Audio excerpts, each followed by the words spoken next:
Ephesus was an ancient Greek city and later a major Roman city on the west coast of Asia Minor in present-day Turkey.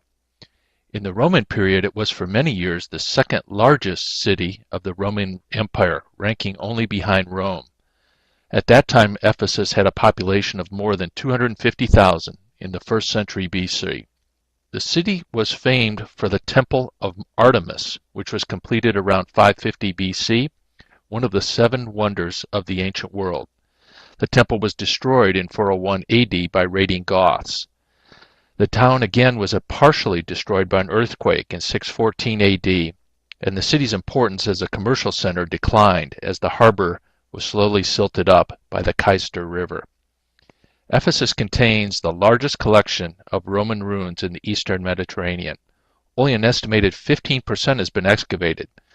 The ruins that are visible give us some idea of the city's original splendor. For example, the Library of Celsus, the facade of which has been carefully reconstructed from all original pieces, was originally built in 125 AD in memory of Tiberius Julius Celsus, a Greek who served as governor of Roman Asia. Celsus paid for the construction of the library with his own personal wealth and is buried in a sarcophagus beneath it.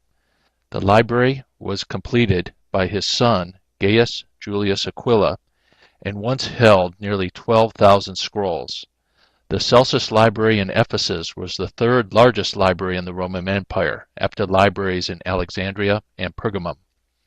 Designed with an exaggerated entrance, the building faces east so that the reading rooms could make best use of the morning light.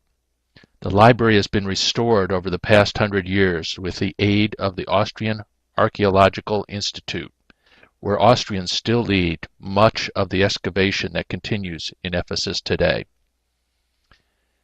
This gate next to the library is the Gate of Mazaeus and Mithridates. It has three passageways on the right side of the library and was built in 40 AD by the slaves Mazaeus and Mithridates for their emperor Augustus, who gave them their freedom. The passages are vaulted on the front side, facing the Celsus Library, and are made of black marble, while the other side is white. We saw these public latrines. They were part of the Scholastica baths and built in the 1st century AD. They were the public toilets of the city, with an entrance fee to use them. In the center was an uncovered pool, and the toilets were aligned along the walls. There was an extensive drainage system under the toilets.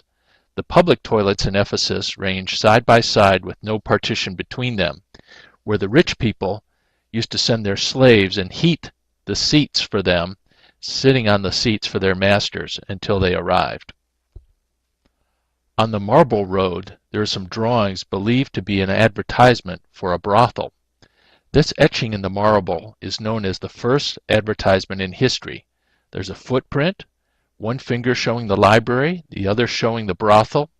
On the marble road leading up to the harbor, the explanation of this sign is that the heart symbol in the woman's head says that if you want the love of a young woman, turn left at the library. There's also a symbol for money. We also saw such informal symbols for Judaism and Christianity, as Ephesus was a major center for both.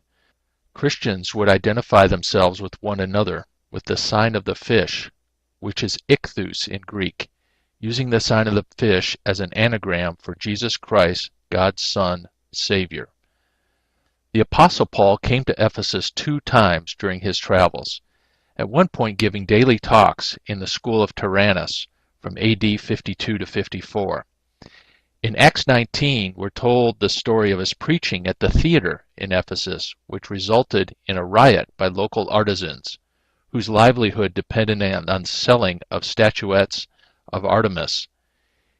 Paul also wrote the letter of 1 Corinthians from Ephesus between 53 and 57 AD, where he was imprisoned for a short time. Later, Paul wrote the epistle to the Ephesians while he was in prison in Rome around 62 AD. Ephesus was one of the 7 churches of Asia that are cited in the book of Revelation. It is thought that the Gospel of John was written from Ephesus. The Church of Mary, close to the harbor of Ephesus, was the setting for the Third Ecumenical Council in 431 AD.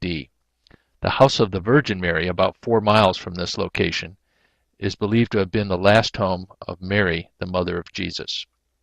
John the Evangelist, the Apostle John, also lived in Ephesus in his later years, except for a short time when he was imprisoned or exiled on Patmos. The terrace houses of Ephesus are a relatively new excavation. They were built on the hill opposite Hadrian's temple. They're called the houses of the rich, important for the reason that they give us information about family life during the Roman period. There are 6 residential units that are being excavated, the oldest buildings dating back to the 1st century BC, and they continued as residence until the 7th century AD. The heating system of the terrace houses were the same as that in the baths. Clay pipes beneath the floors and behind the walls carried hot air throughout the houses. The houses also had cold and hot running water. The rooms had no windows, but they were illuminated from light coming from the open halls, so that most rooms were quite dim. The excavations of the terrace houses started in 1960. Ephesus had an Odeon, a small roof theater which was constructed by around 150 AD. It was a small salon for plays and concerts and seated about 1,500 people. The Hercules Gate is so named because of the relief of Hercules that is on it. Only the 2 sides of the column remain today, and the other parts have not been found. The relief of the flying Nike, or Nike, in the Domitian Square is thought to have also been part of this Gate of Hercules. The Hercules Gate narrowed access to the street, preventing the passage of vehicles, as the street had become a pedestrian area.